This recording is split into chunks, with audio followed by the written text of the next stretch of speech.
नमस्कार दोस्तों, growth capital channel में आपका स्वागत है। दोस्तों, पूरा दिन मार्केट उतार चढ़ाव भरा रहा। जी हाँ, मार्केट में एक समय में रिकवरी आती है, फिर मार्केट नीचे चला जाता है, फिर रिकवरी आती है, फिर मार्केट नीचे चला जाता है, अंत में मार्केट रिकवरी करके क्लोज हो जाता है। मगर ये रिकवरी कितनी टिकाऊ है दोस्तों? सरकार दो बड़े फैसले लेती है आज।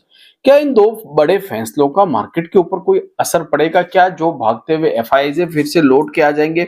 आज के वीडियो में दोस्तों ये सारी चीजें हम समझने वाले हैं। किस सेक्टर में सबसे ज्यादा बिकवाली हो रही है और उस सेक्टर के अगर आपके पास स्टॉक है तो आपको क्या करना चाहिए। दोस्तों याद रखिएगा दोस्तों, किसी भी प्रकार से आपको इस समय मार्केट में टिके रहना है। देखिए, स्टॉक मार्केट में एक चीज याद रखना, जब बाजार चढ़ रहा था तब आपको मार्केट बहुत अच्छा लग रहा था। आज मार्केट गिर रहा है तो मार्केट आपको बहुत खराब लगेगा। मगर खराब मार्केट में जो इंसान टिक जाते हैं वो अच्छे मार्केट में जो है प्रॉफिट बना लेते हैं। याद रखना दोस्तों, इस चीज को आपको हमेशा याद रखना है।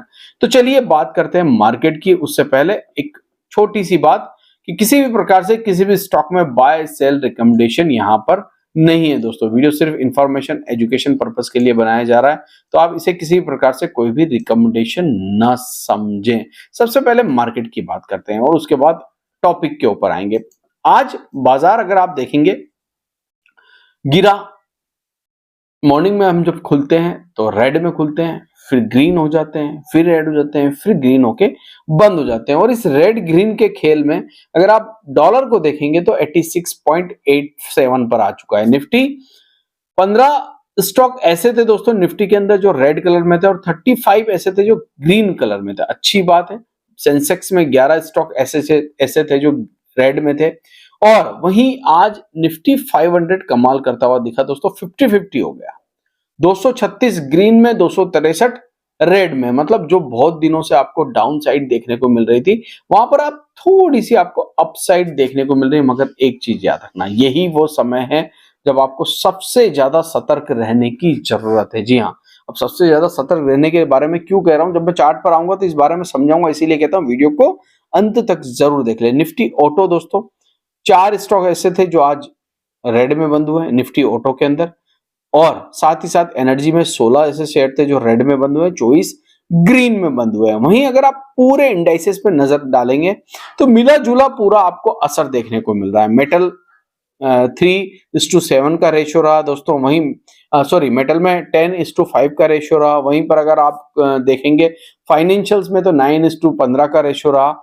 मतलब कहीं ना कहीं एक चीज तो रही कि किसी को समझ में नहीं आ रहा था कि करना क्या है। Basically power 6 stock green red हो गए आज। पावर के भी पीएसयूज 25 ग्रीन में थे, 32 जो है वो रेड में आपको बंद होते हुए देखने को मिले। मगर मार्केट को डायरेक्शन नहीं मिल रही है। बाजार ऊपर जाए या बाजार नीचे आए, ये बाजार को खुद समझ में नहीं आ रहा है। क्योंकि बाजार में तो इन्वेस्टर ही है दोस्तों, तो ट्रेडर या इन्वेस्टर है, तो उनका अपना व्यू जो है वो अभी अलग ही चल रहा है। मतलब वो क्या करते हैं, जब तेजी होती है तो प्रॉफिट बुक करते हैं, जब मंदी होती है तो सेल करते हैं और एक छोटी छोटी ट्रेडिंग करते हैं। जी हाँ, इन्वेस्टर मार्केट से इस समय दूर है। अभी ट्रेडर लोग जो है ना ऊपर नीचे का खेल खेल रहे हैं। अगर आप बात करें सेंसेक्स की तो आज दिन के दौरान सेंसेक्स ने लो लगा दिया 75,294 का और हाई लगा दिया 76,000 का। मतलब 800 पॉइंट का उतार चढ़ाव हमें देखने को मिला। 57 पॉइंट ऊपर सेंसेक्स आज आपको बंद होते हुए देखने को मिला। वहीं पर अगर आप देखेंगे निफ्टी 30 पॉइंट ऊपर बंद हुआ है। मगर फिर भी दोस्तों एक चीज देखिए, 22,725 तक आ गया था सुबह मॉर्निंग के दौरान और उसके बाद 22,974 का हाई बनाया और 22,259 पर क्लोज हो गया। मतलब अभी भी हम 22,800 को क्लोजिंग बेसिस पे नहीं तोड़ रहे हैं। आगे चलेंगे, बात करेंगे स्मॉल कैप इंडेक्स की। तो स्मॉल कैप इंडेक्स रेड में रहा मगर नीचे से बहुत अच्छा सुधर गया था। मिड कैप 200 पॉइंट ऊपर बंद हुआ, नीचे से ये भी अच्छा सुधर गया था। वहीं पर अगर हम बात करें बाकी स्मॉल कैप्स की 200, यहां पर मिला जुला असर रहा मगर नीचे से काफी ज्यादा जो बोलते हैं ना एक अच्छी खासी बाउंस बैक हमें देखने को मिला। अगर आप देखेंगे स्मॉल कैप ने आज लो जो बना दिया था वो बहुत खतरनाक लो बनाया था, 44,343 और उसके बाद 45,000 का हाई बना दिया और फिर क्लोजिंग जो हुई वो यहीं पर हो गई। मिड कैप ने भी कुछ ऐसा ही किया, 38,881 का लो बनाने के बाद मिड कैप इंडेक्स ने 39,957 का हाई बना दिया। मतलब गजब की नीचे से हमें रैली देखने को मिली। वो रैली जो थी एक शॉर्ट कवरिंग थी दोस्तों। अब आते हैं मुद्दे की बात पर। मुद्दे की बात पर आते हैं, फिर चार्ट पर चलते हैं। इन सब चीजों के बीच में भी आज भी एफआईआई जो है ना दोस्तों, वो बेचते हुए ही नजर आए। अगर आप एफआईआई को देखेंगे तो यहां पर आप देखेंगे 3987 करोड़ रुपए का माल बेच दिया आज भी उन्होंने। कहीं पर भी उन्होंने बचने की जगह नहीं छोड़ी। 47,559 करोड़ का डीआईज ने खरीद लिया, मगर इस खरीदारी और इस बिकवाली के बीच में भी बाजार सिर्फ संभला है, कोई बड़ा कुछ हुआ नहीं है दोस्तों। आगे चलते हैं, अब बात करते हैं कुछ सरकार की, और उसके बाद हम चलते हैं चार्ट के ऊपर। तो आरबीआई ने आज बड़ा फैसला लिया दोस्तों, लिक्विडिटी लाने वाली है मार्केट के अंदर। 16 बिलियन डॉलर, जी हाँ 16 बिलियन डॉलर नेक्स्ट वीक में जो है बैंकिंग सिस्टम में डाले जाएंगे आउट, और उसके द्वारा जो है मार्केट को थोड़ा बूस्ट किया जाएगा। बूस्ट, आप समझ रहे हैं। देखिए आरबीआई क्या फैसला लेती है और इससे मार्केट में क्या असर पड़ता है, ये तो आने वाला समय बताएगा। मगर यहां पर एक छोटी सी खबर और आई गवर्नमेंट के द्वारा। एसबीआई बैंक, जी हाँ, उन्होंने स्टार्ट कर दिया है छोटी एसआईपी, जीवन निवेश एसआईपी। हालांकि ये सब बैंक कर सकते हैं, मगर म्यूचुअल फंड में आप 250 रुपए तक की आप एसआईपी कर सकते हो, जो अब तक 500 रुपीज के आसपास थी। क्या इससे मार्केट में लिक्विडिटी आएगी? दोस्तों ये तो सिर्फ एक बात है कि 250 रुपए से आप छोटे से छोटा निवेशक भी मार्केट में आ सकता है। मगर मैं एक चीज बताऊं दोस्तों, जब तक एफआईआईज, जी हाँ, जब तक ये एफआईआईज, क्योंकि ये सीरियस इन्वेस्टर होते हैं दोस्तों, ये मार्केट में दोबारा लौट के नहीं आते हैं, तब तक मार्केट में कुछ भी बदलना थोड़ा सा मुश्किल हो जाएगा। अब बात करते हैं दोस्तों, चार्ट के ऊपर चलते हैं। चार्ट के ऊपर चलते हैं और इन चीजों को देखते हैं कि चार्ट के ऊपर क्या चल रहा है। चार्ट के ऊपर क्या चल रहा है, साथ ही साथ ये एफआईआई सेलिंग एक्चुअल में कर क्या रहे हैं। तो निफ्टी इस समय देखेंगे तो हमारे सपोर्ट लाइन से नीचे क्लोज हो गया है, ठीक है, अभी भी हम नीचे हैं और पिछले 2 ट्रेडिंग सेशन से हम नीचे हो रहे हैं। मतलब इस लाइन को हम क्रॉस नहीं कर पा रहे हैं, ये डेंजर सिचुएशन है दोस्तों। आपने सोचा होगा आज हम 22,800 को बचा गए दोस्तों, मगर हम एक बार 22,000 को टच करते हैं। देखिए मार्केट में होता क्या है, पहले आप 22,000 को टच करते हो 1-2 बार, ठीक है, उसके बाद एक बार आप 22,000 को तोड़ते हो, ठीक है, 22,800 को, फिर एक रैली देते हो 22,800 से, फिर आप नीचे आ जाते हो, फिर आप 22,800 को टच करते हो 2-3 दिन बार, और फिर एक दिन तोड़ देते हो। अब दोस्तों ये कमजोर हो चुका है। मैंने हमेशा कहा किसी भी चीज पे बार बार हथौड़ा मारोगे तो कमजोर हो जाएगी। तो यहां पर मुझे ऐसा लग रहा है दोस्तों, अब हम 22,800 को इजी वे में तोड़ देंगे, ठीक है। ये जो आज की ग्रीन कैंडल बनी है ना, ये हो सकता है 1-2 दिन आपको ऐसे करके ऊपर ले जाए और फिर एक बार और झटका देके नीचे लाए, जैसा कि पैटर्न बन रहा है। देखिए पैटर्न क्या बन रहा है, आप एक चीज को समझिएगा। जब आप मार्केट को देखते हैं ना दोस्तों, अभी मैं मिड कैप स्मॉल कैप की बात भी करने वाला हूं, जब आप मार्केट को देखते हैं तो ये लोअर लो बना रही है। यहां पर आप देखिए लोअर लो, हर बार का जो लो होगा वो पिछली बार के लो से नीचे बनेगा। मतलब यहां से अगर आप देखेंगे तो एक और लो बनने वाला है। अगर ये पैटर्न कंटिन्यू हो रहा है तो, और मुझे ऐसा लग रहा है कि पैटर्न कंटिन्यू होता हुआ दिखना चाहिए। मैं आपको डरा नहीं रहा हूं, बार बार मैं आपको एक चीज कह रहा हूं दोस्तों, ये सब चीजें पहले भी हुई है और 1 साल में सब कुछ खत्म हो गई है, और उसके बाद फिर मार्केट ने अपना लाइफ हाई बनाया है।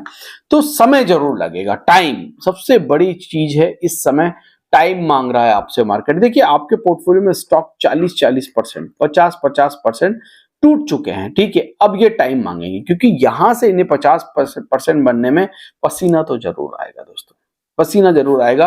अगर मिड कैप स्मॉल कैप की सिचुएशन देखेंगे वो भी यही है, अभी भी हम अपने बड़े सपोर्ट के ऊपर है। हालांकि ये 4 जून का सपोर्ट है, और अगर आप स्मॉल कैप को देखेंगे तो हम सपोर्ट के नजदीक आ चुके हैं। और स्मॉल कैप में सपोर्ट टूटना कोई बड़ी बात नहीं दोस्तों, क्योंकि पैनिक सबसे ज्यादा वहीं पर है। जहां सबसे ज्यादा पैनिक होगा वहां सपोर्ट टूटने के चांस बहुत ज्यादा आपको होते हुए नजर आएंगे। तो ये तो बात हो गई दोस्तों मिड कैप स्मॉल कैप के बारे में, निफ्टी के बारे में। एक छोटी सी चीज और हम देखते हैं आपके साथ कि ये एफआईज अगर बेच भी रहे हैं तो कहां बेच रहे हैं, ये आपको देखना जरूरी है। तो अगर आप 2025 का इनका देखोगे तो आप देखेंगे डायरेक्ट यहां पर मीडिया में खरीदारी हो रही है, मेटल्स में कोई ज्यादा बिकवाली नहीं हो रही है। तो बिकवाली एक्चुअल में हो क्या रही है दोस्तों, ये जो बिकवाली है ये आपको कहां पर सबसे ज्यादा देखने को मिल रही है। तो जब आप बिकवाली को देखेंगे तो नीचे आप आएंगे तो यहां पर देखेंगे सबसे ज्यादा एफआईआई ने जो बेचा है अभी तक वो फाइनेंशियल्स में बेचा है, उसके बाद कंज्यूमर सर्विसेज में बेचा है। जी हाँ, उसके बाद अगर आप देखेंगे तो टेक्नोलॉजी में बेचा है, मूविंग कंज्यूमर गुड्स में बेचा है। यहां पर बिकवाली एफआईआई की पावर सेक्टर में बेचा है, ऑटोमोबाइल में बेचा है, हेल्थ केयर में बेचा है। जहां पर नहीं बेचा है वो कुछ सेक्टर है मीडिया वगैरह जहां पर नहीं बेचा है। मगर एक बात देखिए, इतनी ज्यादा बिकवाली होगी तो ये सारे सेक्टर बचेंगे नहीं दोस्तों, ठीक है। तो अभी आपको क्या करना चाहिए, अब आते हैं मुद्दे की बात पर, करना क्या चाहिए। देखिए, स्टॉक मार्केट दोस्तों पेशेंस का काम है, ठीक है। आप भी जानते हो, आप समझते भी हो। जब मार्केट भाग रहा था तो आपको क्या लग रहा था, मैं एक लॉन्ग टर्म का इन्वेस्टर हूं, ठीक है, मैं एक लॉन्ग टर्म का इन्वेस्टर हूं। जब मार्केट आपके किसी स्टॉक ने आपको 100 रुपीज से, आपने मान लीजिए उसको 100 पे बाय किया, वो 300 तक गया, आपने उसको सेल नहीं किया, ठीक है, आपने उसको नहीं बेचा, आपने बोला मैं एक लॉन्ग टर्म इन्वेस्टर हूं। अब जब वो 300 से गिरता हुआ, जी हाँ, 300 से गिरता हुआ, आपकी बाइंग प्राइस 100 रुपीज से भी नीचे जाने वाला है। जी हाँ, या तो जा चुका होगा या जाने वाला है। आपका प्रॉफिट चला गया, अब आप खुद लॉस में भी आ रहे हो। अब आपको डर लगने लगता है, जब कैपिटल उड़ने लगता है तो डरने लगता है। और यही तो वो समय होता है जब दोस्तों बॉटम बनने की शुरुआत होती है मार्केट में। मैं आपको एक चीज बार बार कह रहा हूं दोस्तों, बॉटम तब बनेगा जब आप पैनिक करोगे। पैनिक कब करोगे, जब आप वो डिलीवरी बेचना स्टार्ट कर दोगे जिसको आप बेचना चाहते ही नहीं थे। जी हाँ, जिसको आपने संभाल कर, सजा कर, छुपा कर रखा था, वही डिलीवरी तो आपसे एफआईआई निकलवाना चाहता है, वही सस्ता माल तो आपसे एफआईआई चाहता है, वही वो स्टॉक जो आप कभी बेचना नहीं चाहते थे।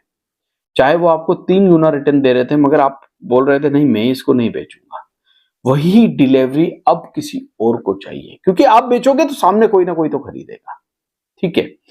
तो दोस्तों मेरा एक ही व्यू है, अगर आप में पेशेंस है दोस्तों तो स्टॉक मार्केट आपके लिए है।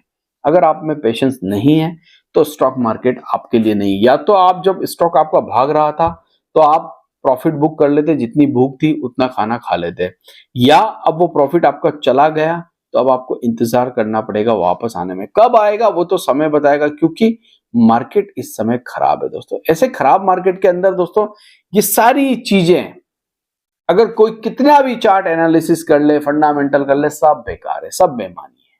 जी हाँ, सेंटीमेंट के सामने मार्केट में कुछ नहीं चलता है। चार्ट नहीं चलते, सपोर्ट नहीं चलता, रेजिस्टेंस नहीं चलता, कंपनी के फंडामेंटल्स नहीं चलते। कितनी भी बड़ी कंपनी उठा के देख लीजिए, टायर बनाने वाली कंपनी, सबसे इंडिया की सबसे बड़ी कंपनी टायर बनाने वाली, आप लोग कमेंट में जरूर लिखना, उसका स्टॉक प्राइस 1 लाख से 1,50,000 से गिरता हुआ अब कहां पहुंच गया है आप देख लीजिए। तो आपके छोटे मोटे स्टॉक, कोई बड़ी बात नहीं है कि 40-40%, 50-50% गिर जाए।